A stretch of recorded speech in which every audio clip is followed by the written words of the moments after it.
How's it going, YouTube? Oxy here, and welcome back. So, I'm coming back to make this video because, hey, Microsoft proved me wrong, and a lot of us. And, we're just going to get into it. So, what am I talking about? That, of course, being the recent Activision Blizzard acquisition for the historic almost $70 billion.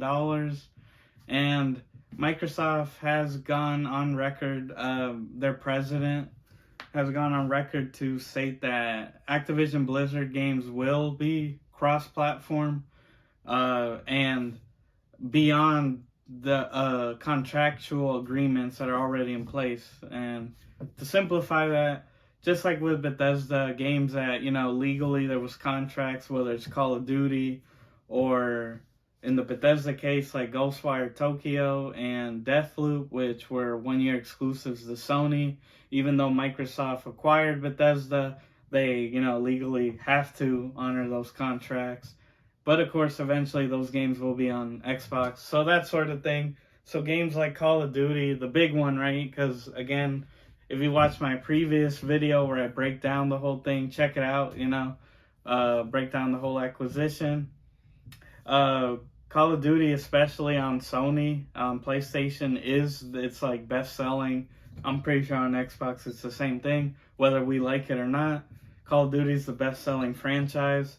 It's been the top number one and number two for the past 5 years on PlayStation. So it still will come out on them. And I know the fanboys are already like, oh, yeah, because Microsoft needs the money, which is like not true at all. I mean, you're telling me the $2 trillion company, the one that's worth 15 times what Sony is worth, and it's not an exaggeration. Like, they're worth close to 20 times the amount of what Microsoft compared to Sony. It's like not even a competition.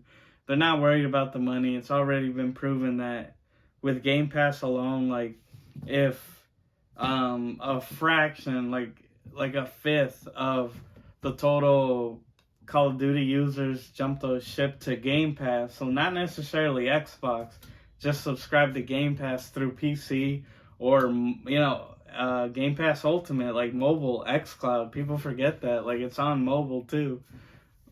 Like, if just a fifth of those players switched over, it makes more than like what Xbox would make from getting their piece of the Call of Duty games on PlayStation. Because that's the thing you fanboys forget.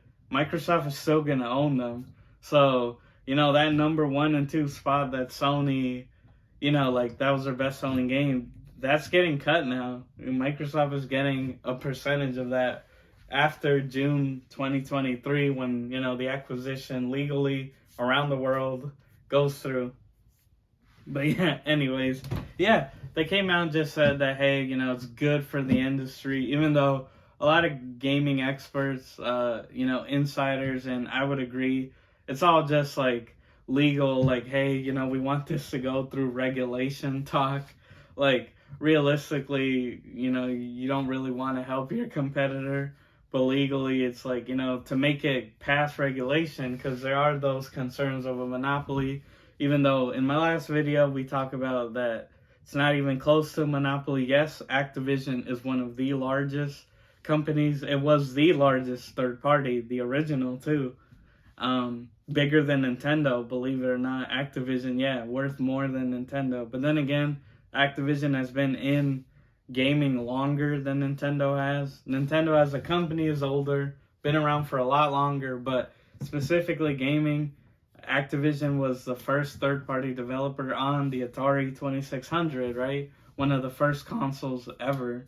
So they're, the OG. They've been here the longest, and Xbox will own them. Like, don't get that wrong. Like, yeah, the game might still come out on all consoles, but at the end of the day, Microsoft is still making that money. It's chess, not checkers. But, I mean, at the end of the day, who cares, right? I'm not getting a piece of that money. That's the Xbox executives. But, yeah, I just wanted to come on here and, yeah, just confirm that these games going forward will be exclusive, non-exclusive. They will be on all platforms. But that's the thing. That's they mainly touch on like Call of Duty, obviously the big franchises. I'll imagine Diablo 4, possibly if they ever do a World of Warcraft 2 or bring World of Warcraft to consoles. I'd imagine that's a game that would be everywhere because, I mean, we've all heard of it. I mean, I've never played it, but it's a phenomenon, right? It's like your GTAs, your Minecraft, those like games that sell more than consoles. Like, it's one of those, right?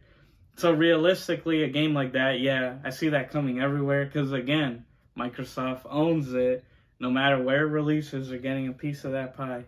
And being realistic, after the acquisition goes through, you have to imagine Microsoft is going to incentivize, like, oh, you could pay $60 to $70 on current gen PS5 over here, or get a day one Game Pass for as low as, like, what, 10 a month?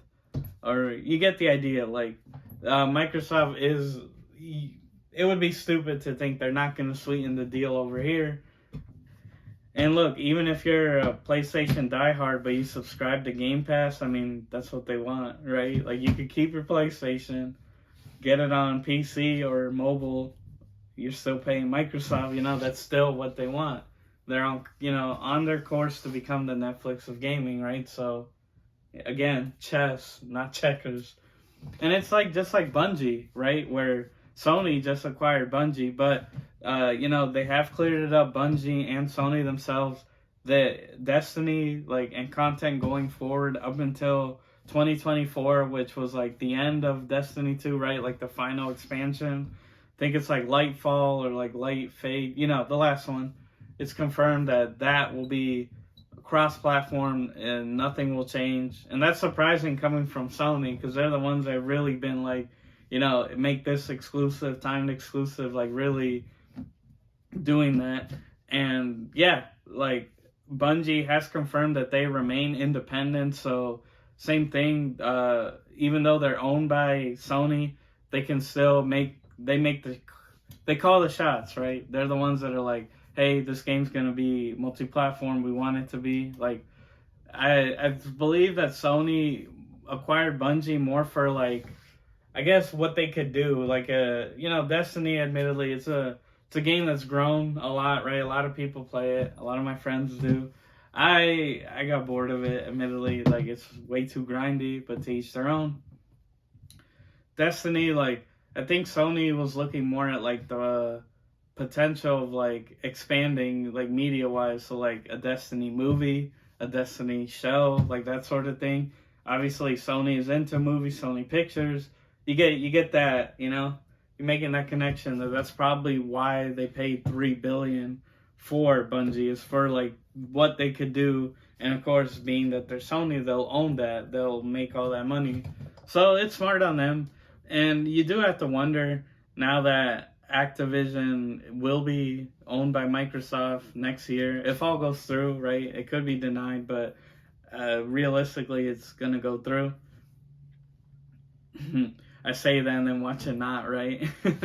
But, yeah, just after all that's said and done, you have to wonder if this, like, so the Bungie deal with Sony, you know, they came out and said, like, oh, we're not going to be exclusive. And then Activision as well saying that.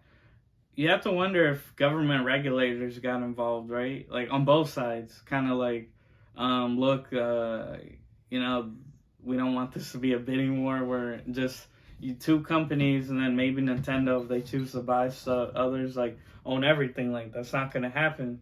And you have to wonder if these two met, because Phil did go on to say that he talked with Sony about keeping Call of Duty on PlayStation. So you have to wonder if there was those type of conversations. Like, look, especially on Sony, and look, you can't deny it, and just not fanboyism, but Sony was really aggressive about like keeping games off of Xbox, right? Like making them timed exclusives, or like Call of Duty, right? Where originally Microsoft got the like 1 year early, like I think it was like DLCs or that sort of thing. Like they got them early. Now Sony does. They do with Destiny, right? But that was before the acquisition. Like that sort of thing. You have to wonder if Microsoft was like, look, we're going to own Activision again, the largest third party. And it's like, we're gonna essentially, we have the power to take away like your best sellers. So, you know, cut that shit out. And basically they come to an agreement, right? It's like these games will stay on your console if, you know, you stop doing this shit, or like allow this, like Destiny, for example, to be everywhere, and, you know, all DLC and all that, like, come out at the same time everywhere. You have to wonder that, right? I imagine that had to happen. Again, realistically, Microsoft had way more leverage there. I mean, they bought Bethesda, and Bethesda does definitely seem to be fully exclusive. Like Starfield, Elder Scrolls 6, those definitely seem to be like Xbox PC only, like Game Pass only. So it's interesting, you know, just bring it up. Hey, I was wrong. I have to wonder if it was because of government regulation, or if it was, you know, like Microsoft willingly being like, look, it'll be everywhere, but, you know, you got to stop the, like, tribalism, or the whole, like, trying to keep games off our platform, or, you know, we could do the same. Because that's the thing, like, they're saying that now, but it's like, after 2023 is like, it's a different ball game. They own them. They would have the power to be like, no. So we'll see. But yeah, guys, that was just a video. Just, hey, you know, if you were Activision fan, a Call of Duty player, rest assured it'll still be on PlayStation, and vice versa with Destiny 2. If you're on Xbox, we're all good. And that's what it's all about, right? Just, you know, consoles, like, instead of fighting each other, just embrace gaming as a whole. I mean, yes, at the end of the day, they are businesses, they are competitors, but it's just nice to see them be like, look, like, you know, like, just, I got my side, you got yours, right? But yeah, guys, if you like this type of content, I make new videos every Tuesdays and Saturdays, every single one. And please be sure to like, share, subscribe, hit the notification bell, all that good jazz. And as always, I've been your host, Oxy. Take care.